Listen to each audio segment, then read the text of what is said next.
Maladie de Newcastle. C'est la même façon que nous allons procéder pour vacciner contre la maladie de Gumboro. C'est presque la même chose. Et le vide de cette capsule ici, je l'avais utilisée dans les cycles précédents. Je vais prendre une autre capsule qui est gardée bien au froid.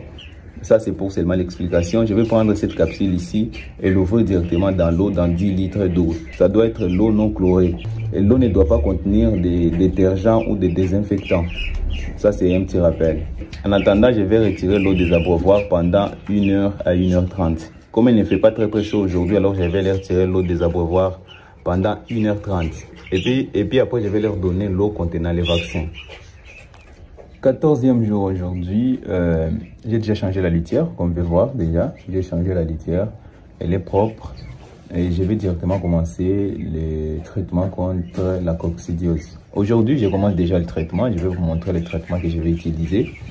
Voici le traitement que je vais utiliser contre la coccidiose. Ça s'appelle Prococ. C'est un anticoccidien. Alors, pour ce qui concerne la coccidiose, pour tous les anticoccidiens que vous pouvez trouver, focalisez-vous sur la composition. Un anticoccydien doit nécessairement avoir ces deux compositions ici. Obligatoirement avoir ces deux compositions ici, Ampollium, HCI, et puis sulfaquinoxaline base. Pour ces produits ici, ça contient 200 mg d'Ampollium, 200 mg de sulfaquinoxaline. Il y a un peu de 2 grammes, il y a quelques 2 grammes de vitamines. Et c'est conseillé de ne pas administrer les vitamines en même temps que les anticoccidiens. Alors on ne peut pas augmenter ici sur la ferme les vitamines et les anticoccidiens. Ça, c'est un petit conseil. Concernant les mélanges Prococ, nous allons lire un peu ici indication et contre-indication.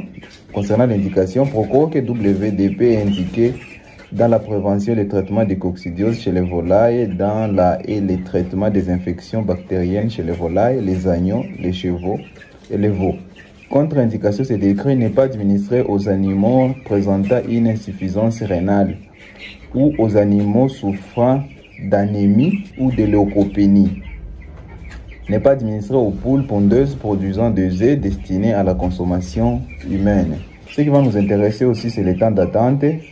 Pour les viandes, pour ce qui concerne les poulets de chair, on doit attendre 10 jours avant de passer à l'abattage. Ça, c'est obligatoire. Ça, c'est une question d'éthique.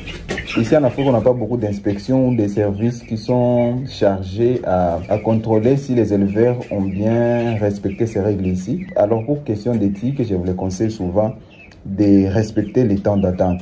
Personnellement, moi-même, je consomme ma production, alors je suis obligé de respecter les temps d'attente. Ça tombe bien parce que ces poussins ici ont seulement 14 jours.